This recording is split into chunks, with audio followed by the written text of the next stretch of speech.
This is Radio Paul. Can you guess what this video is going to be about? I'm going to show you that despite the kidnapping, the beatings, and the threats that Debbie Cook went through, she had every reason to sign the Scientology non-disclosure agreement under duress anyway. She lived in a world where one does whatever Scientology tells them to, or they're made to pay. They're made to pay dearly by a Scientology suppressive person declare and fair game. Why would one be afraid of it? Well, let's start at the beginning, where this dreaded document came into public light. The fair game doctrine, essentially, as you can see here, basically says that Scientologists can be deprived of property, they can be lied to and destroyed, and essentially, you can do whatever you want to them. And Scientology loves to say, well, that was canceled. We canceled it. Well, let's take a look at that cancellation order. Cancellation order says it doesn't apply to suppressive people. Now, I know what you're thinking. Okay, this is a long time ago, and Scientology probably doesn't practice this anymore. Things change. People get to say, oh, we don't do that anymore. Well, there's a problem. Any Scientologist will tell you that what L. Ron Hubbard wrote is scripture. They don't have a choice not to follow it. And to make my point, we're going to go to Scientology Policy Directive number 58, dated 6th of November 1982. In Scientology terminology, the term scriptures means the writings and recorded spoken words of L. Ron Hubbard with respect to Scientology applied religious philosophy. The term covers bulletins, policy letters, tapes, books, and other means by which LRH, which has expressed Scientology religious philosophy and Dianetics spiritual technology. The scriptures of Scientology include all of the doctrine, tenets, codes, axioms, and creed of Scientology. Policy letters are included as a part of the scriptures, and together with other portions of the scriptures are the polity form of government of a nation, state, church, or organization, and constitution, the system of fundamental laws and principles that govern a nation or organization, or the document expressing these laws of the Church of Scientology. Ladies and gentlemen, fair game is active. It applies to suppressive persons, and it is holy scripture of the Church of Scientology to go after people, and they don't have the choice to change it. But don't take my word for it. Here's a 1972 Church of Scientology ethics order calling Ellen Vernjak out and notifying them that they are declared a suppressive person as per the policy letter dated 23rd of December 1965, Suppressive Persons Act, Suppression of Scientology and Scientologists. Fair game for the following. Yes, ladies and gentlemen, an SP order has the word fair game in it well after L. Ron Hubbard supposedly canceled it. But remember, he didn't cancel it for people who are declared SPs. Yet in August of 1982, another Scientology directive, number 28, dealing with declared suppressive persons, will kind of indicate that the weight, the stigma, the terror of disconnection is absolutely prevalent, not only in the person who gets one, but in the people who they know that they could also get one for simply talking to this person. I know. 1982 was also a long time ago. But what about the Facebook postings that we're seeing being plastered up all over the internet that people are screen grabbing? Where essentially Scientologists are bragging about disconnection and suppressive persons and what L. Ron Hubbard said to do to them. And what about this website that they're telling people on their Facebook accounts to go and visit, where incidentally Debbie Cook is attacked. And they note it as a great website with great factual information and have validated that this comes down from on high as being an approved Scientology website. Scientology wouldn't do that, would they? I mean, there's a absolute culture of fear of getting an SP declare. So the question begs, is Debbie's concerns valid about being declared a suppressive person and being disconnected?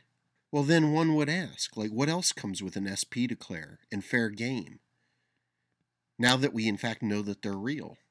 Well, first let me cover one thing about SP declares. One reason people get them is they ask for their money back. Yet Scientology practically rammed $50,000 down Debbie's throat. She got money from Scientology as to where others have been excommunicated for demanding money back. That Scientology and the IRS came to an agreement on, reportedly, to obtain their tax status, that they would in fact give money back if people requested it. So in this situation, she got money from Scientology, and literally other people would have been kicked out of the church for that very thing. Why did Scientology need to pay her off? What did she see? What did she hear? What happened to her that they felt they needed to cut a check to her for $50,000 when they would literally destroy other people for trying to get money out of them? Okay, so back to what Debbie or any other person would be afraid of. How about some of these following things?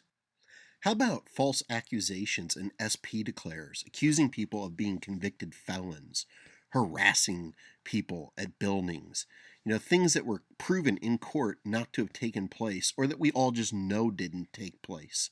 Wouldn't anyone be afraid of having false accusations like that circulated around their prior church about them? What about fake warning posters put up by Scientology all around town, letting people know that you're a sexual deviant? Yes, that happened to Sean Lunsdale.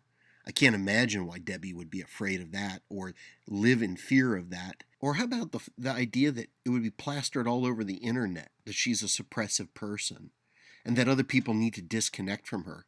How did these people get this info? What did Scientology do? How did they communicate to the public at large inside of Scientology to defame her? No, that's not a hostile environment, is it?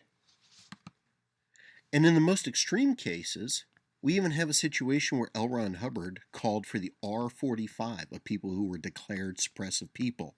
For any of you that know what that means, it means he called for them to be shot with a .45 handgun.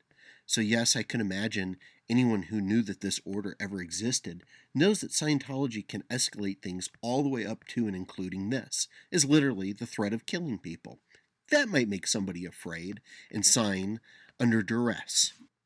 Or maybe living in fear that their picture will be taken as an ex-member and plastered up on the internet as a member of an anti-religious extremist hate group.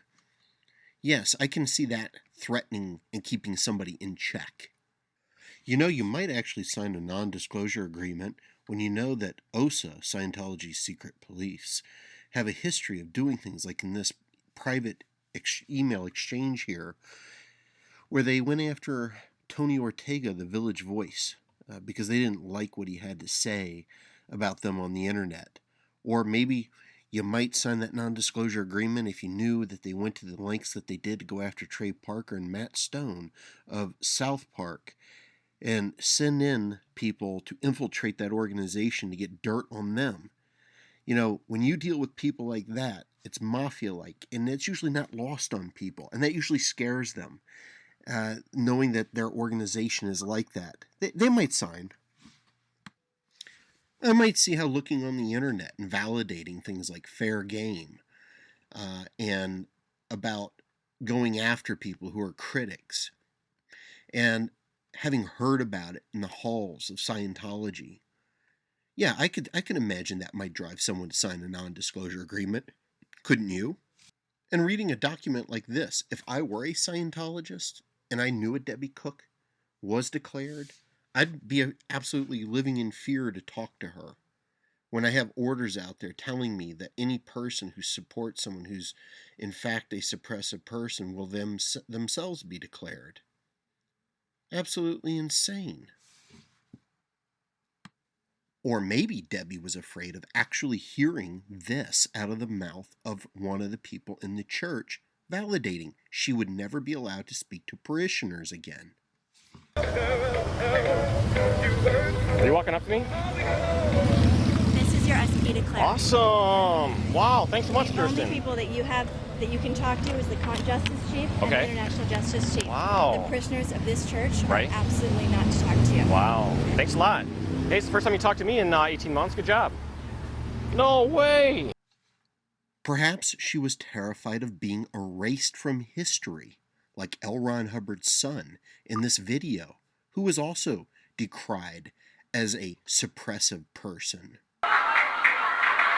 There we are. Good. There we are. Good. Take those things away. I hardly know what sort of a Congress to give you now. I mean, here we take those things away. I hardly know what sort of a Congress to give you now. I mean.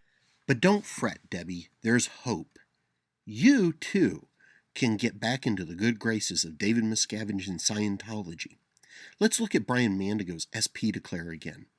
After being accused of being a convicted felon, after accused of harassing people, attacking the church, driving people away, destroying their eternity, there's this little disclosure, this little clause.